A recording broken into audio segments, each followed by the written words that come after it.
la voie de la vérité et de la vie avec l'apôtre Joseph. Dieu a tendu ses deux mains. Tu n'as qu'à saisir les deux mains. Il veut t'arracher à ton enfer.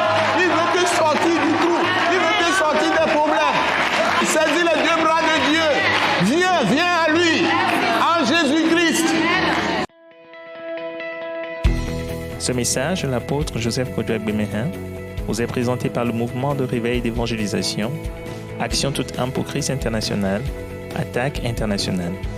Nous vous recommandons à Dieu et à la parole de sa grâce, qui seul peut vous édifier et vous donner l'héritage avec tous les sanctifiés. Soyez bénis à l'écoute de la parole de Christ. Dieu notre Père, Père d'amour, Dieu de grâce, nous voulons te dire un grand merci en ce moment merveilleux que tu nous donnes la grâce d'ouvrir la bouche pour annoncer la bonne nouvelle de notre Seigneur Jésus-Christ, l'évangile de Christ et Jésus à toutes les nations, selon l'onction que tu nous as donnée, la vocation céleste que tu nous as donnée, en notre qualité d'apôtre du Christ et Jésus, pour édifier ton peuple, pour conduire les âmes que tu as créées pour ta gloire, à ta glorieuse lumière, par la connaissance du Christ et Jésus, par leur foi en Jésus-Christ. Et nous prions en ce moment que ta grâce abonde sur toute la création et sur toutes les personnes qui nous suivent, où qu'ils soient, dans toutes les nations au monde. Que ta gloire se manifeste dans toutes les nations et que tu permettes que les gens qui nous écoutent soient édifiés, bâtis dans la foi en Christ et Jésus, pour hériter la vie éternelle et l'immortalité que tu donnes par Christ et Jésus, par la puissance du Saint-Esprit.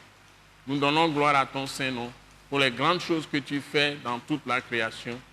Merci de glorifier ton Fils une fois encore sur cette terre comme autrefois, au nom puissant de notre Seigneur Jésus-Christ. Nous t'avons prié reçu. Amen. Amen. Nous vous bénissons vivement dans le précieux nom de notre Seigneur Jésus-Christ. Amen. Et nous sommes vraiment heureux de vous annoncer encore de très bonnes paroles ce jour. Nous venons naturellement du mouvement de réveil d'évangélisation, une association à but non lucratif. Et aussi une ONG, Attaque internationale, le mouvement de réveil d'évangélisation dans un premier temps et ayant une dimension internationale, mais en même temps des projets de développement, d'approfondissement de la foi et aussi de la connaissance dans toutes ces dimensions, Donc nous voulons vous bénir, vous qui nous écoutez en ce moment. Et ce jour, nous voulons vous annoncer la parole de Dieu, de Christ et Jésus dans le livre de Tite, toujours. Donc nous vous bénissons, vous tous qui nous suivez.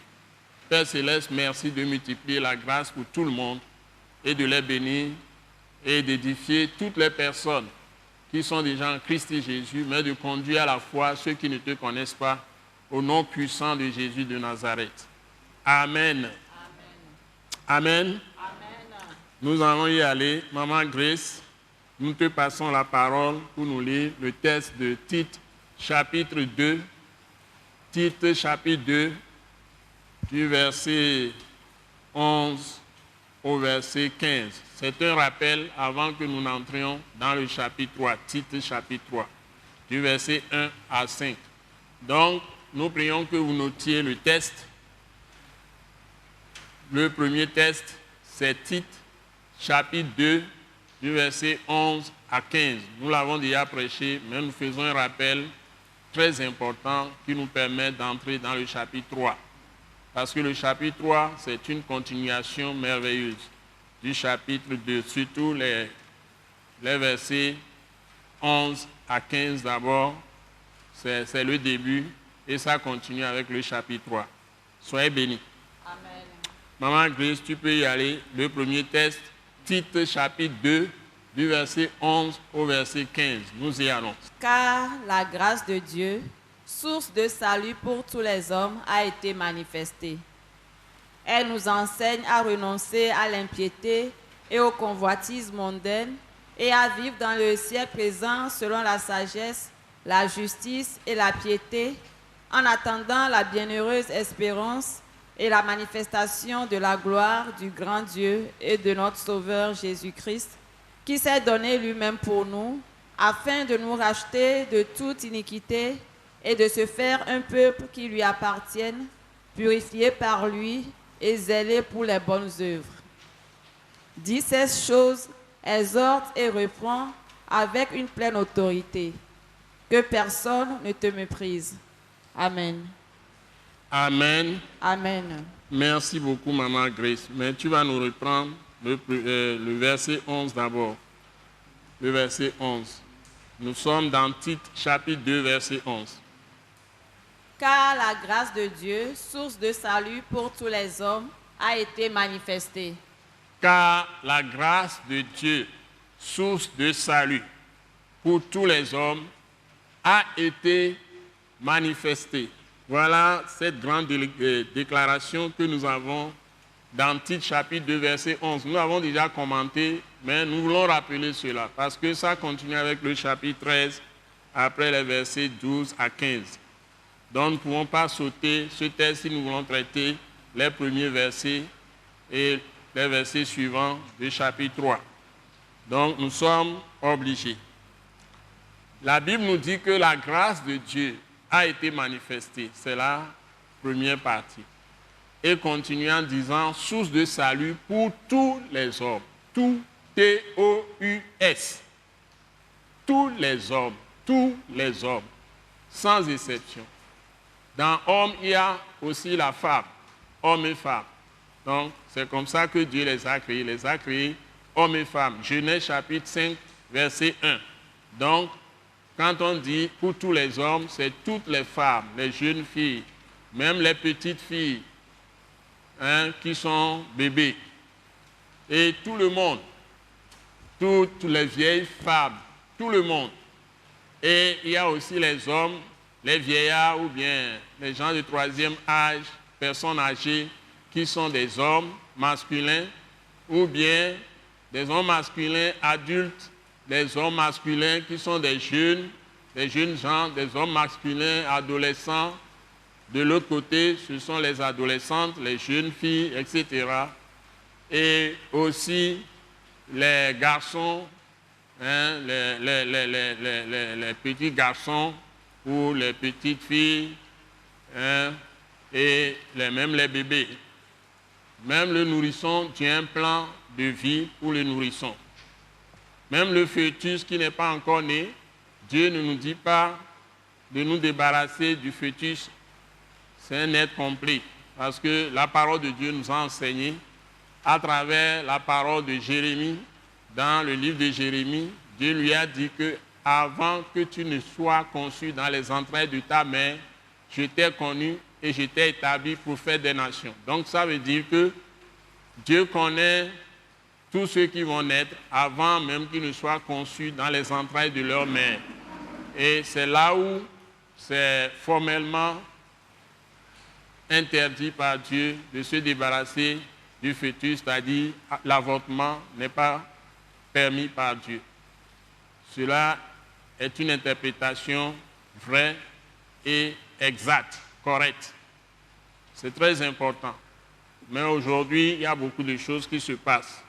Donc, nous demandons à tous les saints. La Bible est écrite pour conduire les gens dans la pensée de notre Seigneur, le Dieu Tout-Puissant, le Créateur des cieux, de la terre, de la mer, de tout ce qui s'y trouve. Et pour les saints, les chrétiens, c'est celui-là qui s'est révélé en son Fils, notre Seigneur Jésus-Christ de Nazareth. Donc pour nous, c'est clair, selon la parole de Christ crucifié et ressuscité, qui est le fondement de notre foi aujourd'hui, c'est-à-dire l'enseignement même de Jésus-Christ, à travers les 16 apôtres qu'il a établis à la tête de l'Église avant même de partir, et il a choisi d'autres après sa résurrection et son ascension, comme l'apôtre Paul et Barnabas et d'autres aussi.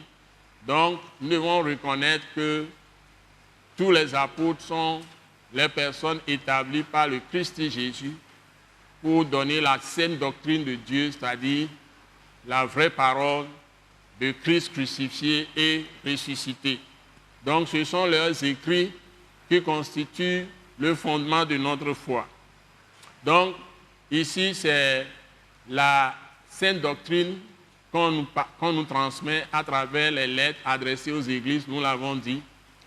Et la Bible dit ici que la grâce de Dieu a été manifestée. Et nous avons déjà vu que cette grâce de Dieu est source de salut pour tous les hommes, sans exception, comme je viens de le rappeler. Donc, en dehors de cette grâce de Dieu manifestée, nous l'avons vu aussi que c'est une personne. Parce que dans le verset 12, enchaînons ça en même temps, dans le verset 12, nous apprenons ce que cette grâce de Dieu fait est très très précieux. Et nous allons encore l'entendre, verset 12 à 14. Elle nous enseigne à renoncer à l'impiété et aux convoitises mondaines. Elle nous enseigne à renoncer à l'impiété et aux convoitises mondaines. Nous l'avons commenté également de long à large. Nous n'allons pas revenir sur les commentaires en détail. Nous rappelons simplement qu'elle nous enseigne à renoncer à l'impiété, c'est-à-dire à refuser de croire en Dieu en croyant en son Fils Jésus-Christ de Nazareth. Et j'avais dit dans les messages précédents, je l'ai expliqué, ceux qui rejettent, et tous les messages que nous donnons à l'attaque internationale, nous le répétons, tous ceux qui rejettent de croire en Jésus-Christ, c'est la plus grave erreur qu'ils commettent sous les cieux dans leur vie. Donc, c'est ça notre conviction. Ça peut être, on peut avoir des avis différents des autres. Ça peut être différent de ta situation, de ce que tu penses.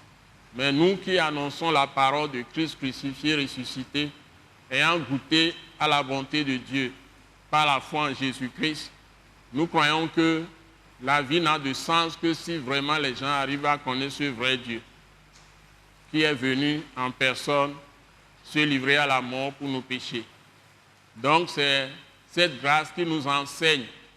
Et j'avais rappelé qu'un animal, ni un serpent, ni un poisson, ni, je ne sais pas, un oiseau, quel que soit, même des bêtes comme le bœuf et même le lion, ils ne peuvent pas enseigner qui que ce soit. Le vent non plus, le vent ne peut pas enseigner, l'eau ne peut pas enseigner les gens. C'est toujours à travers des êtres humains, l'homme qui parle, qui peut enseigner. Donc Dieu lui-même, quelle qu'a été sa puissance, sans prendre le corps humain, il ne peut pas transmettre sa parole de vérité, telle qu'il le conçoit, telle que lui-même est, parce que c'est lui la parole, qui est Jésus de Nazareth. Donc, il faut que Dieu s'incarne, devienne un homme pour expérimenter même toutes nos souffrances sur cette terre et expérimenter la réalité de nos besoins et de répondre exactement à tous nos besoins. C'est pourquoi Dieu s'est fait homme à travers son Fils Jésus de Nazareth. Parce que ce Dieu, il a la capacité d'être partout à la fois. Donc, il peut prendre n'importe quelle forme. Dieu s'est révélé dans l'histoire, même en parlant à un prophète égaré à travers une ânesse. Je parle du prophète Balaam dans l'Ancien Testament. Donc, Dieu peut utiliser même un arbre pour parler aux hommes. Il peut parler à travers un arbre. Dieu peut parler à travers le vent. Il l'a fait plusieurs fois quand il interpelle les gens pour les envoyer en mission. C'est comme ça qu'il a interpellé, et c'est Jésus de Nazareth, il a interpellé Paul, Saul de Tarse, qui est devenu Paul l'apôtre, sur la route de Damas. Donc on entend la voix de Dieu venant du vent ou bien du ciel. Et vous l'entendez clairement. Il peut même se manifester sous forme d'image. Et vous pouvez le voir. vous le voyez, puis il disparaît. Il peut apparaître sous forme d'un homme simple. Il peut apparaître aussi comme un homme ordinaire. Et les anges aussi se manifestent comme ça. Vous le voyez, c'est un homme comme tout autre homme. Vous n'allez pas distinguer que ce n'est pas un homme ordinaire. Mais après, il peut disparaître ou bien devenir feu devant vous. Comme les juges Gédéon ou bien les Jephthé ou les juges, les anciens juges ont vu des anges, et les anges, c'est quand les anges, ils disparaissent, mais le feu apparaît, parce que les anges sont comme des flammes de feu. Et c'est comme ça qu'on les reconnaît. Mais ils apparaissent comme des hommes ordinaires. Donc Dieu peut utiliser tout pour se manifester. Et donc, ce Dieu-là est devenu homme. C'est Christ Jésus, lui qui est sans péché, pour pouvoir se charger de tous les péchés, de nous tous qui sommes les pécheurs, les pécheresses, hommes et femmes sur toute la terre, de tous les temps, de toutes les races, de toutes les langues, de tous les lieux, de tous les temps. Donc, Jésus est mort pour nos péchés. C'est ce que la Bible enseigne. Et c'est lui-même qui a pris la forme, c'est lui la grâce de Dieu manifestée. Donc la grâce de Dieu manifestée, c'est un homme, c'est une personne. Et c'est Dieu lui-même. C'est Jésus de Nazareth, son fils. Nous continuons, nous enseigne à renoncer à l'impiété, à ne pas refuser de croire en Jésus-Christ de Nazareth. Rejeter de croire en Jésus, c'est ça ce qu'on appelle le péché le plus grave, blasphème contre le Saint-Esprit, parce que c'est l'Esprit Saint qui a manifesté Jésus de Nazareth. Il a été engendré par le Saint-Esprit. Donc, sa mère Marie, elle était vierge, n'avait pas encore connu de rapport sexuel avec Joseph qui était son fiancé. Et quand Dieu l'a annoncé, l'ange Gabriel plutôt l'a annoncé à Marie après que Joseph doutait de prendre Marie en mariage ou bien avec lui, et il voulait vraiment renoncer à elle, la répudier, ne plus du tout être son mari. Et Dieu lui a envoyé, je crois, également l'ange Gabriel, ou bien à travers le Saint-Esprit, Dieu même lui a parlé. Et c'est à partir de là que Joseph a accepté de s'occuper de Marie, de prendre Marie avec lui, mais sans coucher avec elle, jusqu'à la naissance de Jésus de Nazareth. Donc Marie n'a pas connu de relation sexuelle avant de mettre au monde Jésus-Christ de Nazareth. C'est ce que la Bible nous enseigne dans les évangiles. Vous le trouvez dans l'évangile de Matthieu et l'évangile de Luc. Que Dieu vous bénisse. Amen. Que Dieu nous bénisse tous. Amen. Nous continuons toujours et nous enseignons à renoncer à l'impiété et au convoitisme mondaine. Mondaine, c'est-à-dire à tout ce qui est débauche, dérèglement, impureté sexuelle, mensonge et trahison, tout ce qui est injustice, tout ce qui est violence, meurtre, tuerie, assassinat, les détournements, les fraudes, les vols, les braquages et tout ce qui est mauvais, toutes les méchancetés que nous voyons dans le monde. Donc, cette grâce de Dieu n'a pas été donnée pour que nous continuions à pécher, mais ça nous délivre du péché. Donc, quand nous recevons Jésus par la foi, ça amène un changement de vie de tous ceux qui croient en Jésus-Christ. Et c'est pourquoi Dieu a laissé les enseignements à travers le Christ Jésus qui se trouvent dans le Nouveau Testament. D'abord, il y a les 4 évangiles qui présentent la naissance la vie terrestre et le ministère de Jésus, sa mort et sa résurrection. Et ensuite le livre des Actes, ministère du Saint-Esprit avec les apôtres, avec le ministère que les apôtres allaient faire selon la mission que Jésus-Christ leur a confiée pour former les premiers dirigeants des églises et établir les premières églises qu'on appelle l'église primitive. Et puis ensuite, tout ce qui a été écrit par les apôtres, tous ceux qui viendront de tous les temps jusqu'au retour de Jésus-Christ de Nazareth, tous ceux-là aussi soient édifiés en lisant ces livres. Et c'est nous aujourd'hui. Tout a été planifié par Dieu. Et c'est ce qu'on dit à nous tous d'éviter de tomber dans l'impiété et aussi des convoitises mondaines. Tout ce qui est dérèglement moral, il faut l'éviter. Et par la foi en Jésus, nous avons donc la puissance du Saint-Esprit qui est en nous. Avec les Saintes Écritures, non seulement le sang de Jésus nous purifie, mais les Saintes Écritures, la parole de Christ crucifié, ressuscité, quand nous la lisons, nous purifie aussi. Le Saint-Esprit aussi nous sanctifie, enlève tout ce qui peut être dérèglement de nos vies.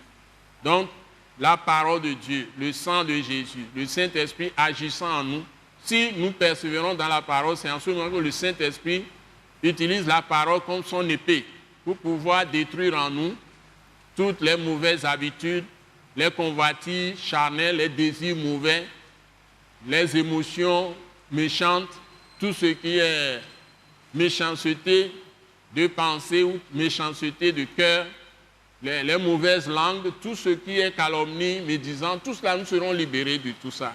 Et nous pouvons véritablement faire toujours du bien aux gens, qui est aimer les autres. C'est-à-dire faire toujours du bien aux gens, c'est ça, aimer les autres. Ne jamais leur faire du mal. C'est ce qu'on appelle la sainteté ou la sanctification. Et la Bible dit dans Hébreux chapitre, je crois chapitre 12, hein? C'est ça, non? 1, verset 14, quelque part là, ou bien, non, c'est chapitre 12, c'est bien Hébreux, chapitre 12. Mais bien aimé, c'est bien Hébreux, chapitre 12. Je suis dedans. Ok, sans la sanctification, nul ne verra le Seigneur, Dieu. Donc, si vous persévérez dans le péché, vous ne verrez jamais Dieu. Donc, Dieu ne nous sauve pas par Christ Jésus pour que nous demeurions dans le péché. Il nous délivre du péché. Si nous persévérons à méditer sa parole, d'abord à étudier sa parole, à comprendre sa parole, ça s'inscrit dans nos cœurs par la puissance du Saint-Esprit. Nos cœurs sont changés, notre intelligence est changée. Et une fois que notre intelligence est changée, nous avons la capacité de faire toujours le bien. Voilà. Le Saint-Esprit utilise la parole comme l'épée du Saint-Esprit pour chasser tous les mauvais esprits de nos cœurs. Tout ce qui est méchanceté seront balayés. Que Dieu nous bénisse tous. Amen. Et ensuite, ma soeur, qu'est-ce que Dieu dit? Et à vivre dans le siècle présent. Et à vivre dans le siècle présent. Selon la sagesse. Selon la sagesse. Vous voyez, la sagesse, c'est la crainte de Dieu. Je l'ai vraiment développée déjà dans les messages précédents. Je ne reviens pas là-dessus. La crainte de Dieu, c'est le début de la sagesse. La définition de la sagesse, c'est ça. Et ensuite, selon la justice. La crainte de Dieu, c'est toujours encore... La crainte de Dieu dit c'est encore la sagesse. Ça, c'est défini dans Job. Donc, la sagesse est tellement capitale.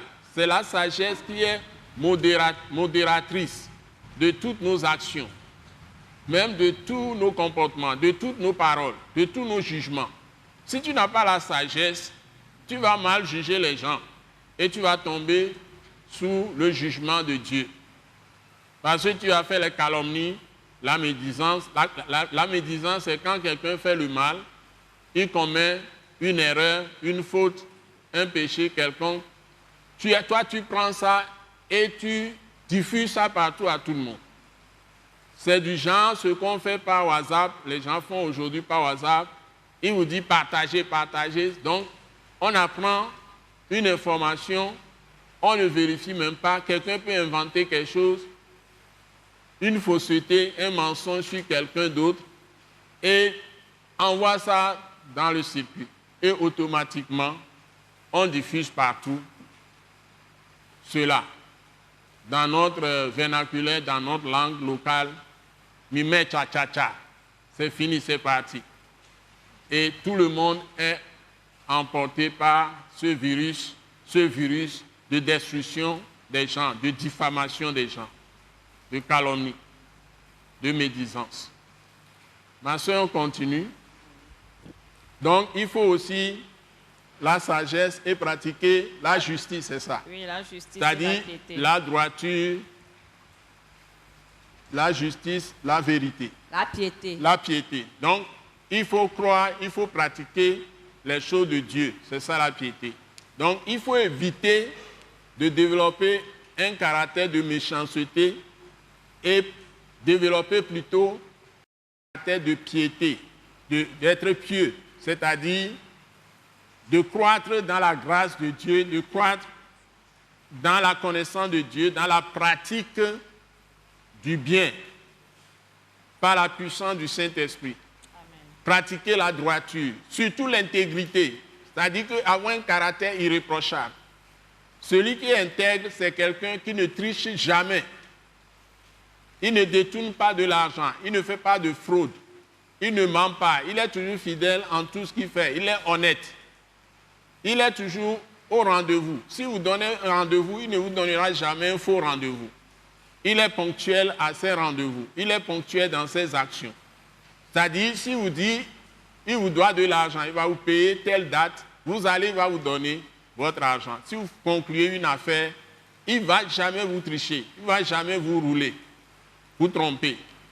L'homme intègre ou la femme intègre, c'est ceux-là que Dieu aime.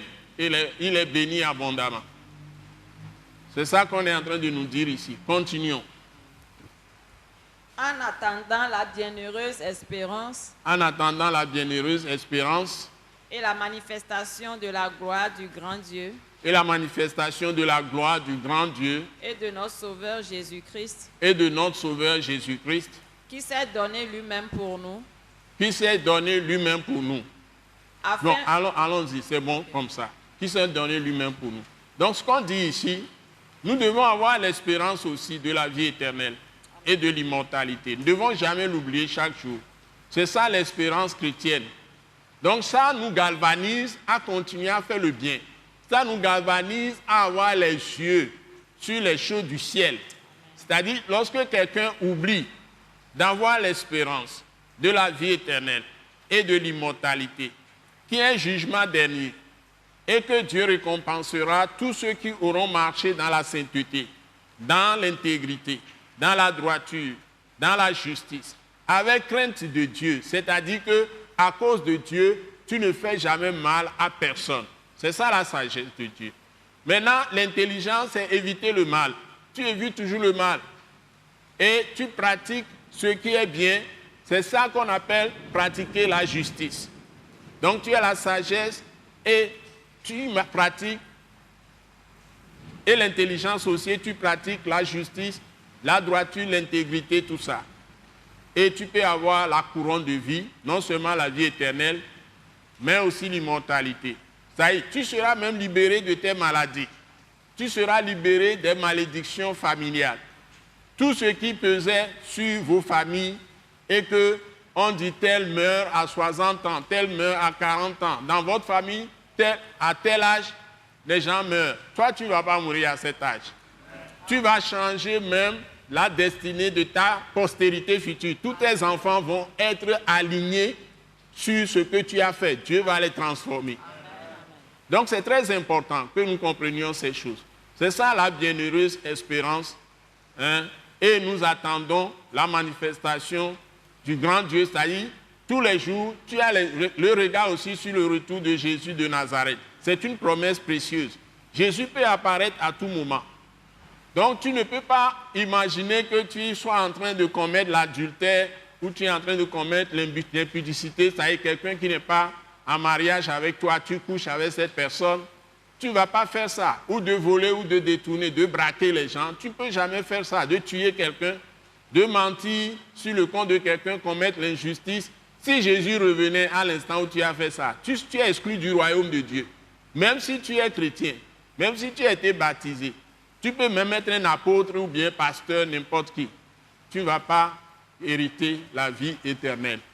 Et donc, Dieu nous demande d'être corrects. Je crois qu'on termine avec le verset 15. Le verset 14 n'est pas fini. Oui. Qui s'est donné lui-même pour nous, afin de nous racheter de toute iniquité et de se faire un peuple qui lui appartienne, purifié par lui et zélé pour les bonnes œuvres. Voilà. Donc, il ne nous a pas rachetés pour que nous soyons dans le péché. C'est pour que nous soyons purifiés et zélés pour les bonnes œuvres. Amen. Acclamons le Seigneur au moins. Jésus n'est pas venu pour que nous soyons toujours dans le péché. Il est venu nous délivrer du péché. Amen, amen. Merci. Pour tous qui êtes des enfants de Dieu dans le monde entier, le Seigneur Jésus vous a béni pour toute l'éternité. Il vous a libéré du péché. Vous ne pouvez plus être condamné. Donc par le Saint-Esprit qui est en vous, par la puissance du sang de Jésus, le ministère du Saint-Esprit et des saints anges de Dieu, et la puissance de la parole elle-même, parole de Christ crucifié, ressuscité, vous ne pouvez pas continuer à être ce que vous étiez auparavant. Dieu vous transforme. Si vous avez un bon cœur de reçu, de croire vraiment en Jésus. Soyez tous bénis. C'est la fin de ce message. Amen. Au nom puissant de Jésus de Nazareth. Amen. Amen. Amen. Amen. Nous croyons que vous avez été bénis et édifiés à l'écoute de ce message et vous exhortons à persévérer dans la grâce de Dieu. Pour plus d'informations et pour écouter d'autres puissants messages, merci de nous contacter au numéro indicatif 228 90 04 46 70 ou de visiter le site web atacinternational.org. Soyez bénis en Jésus-Christ.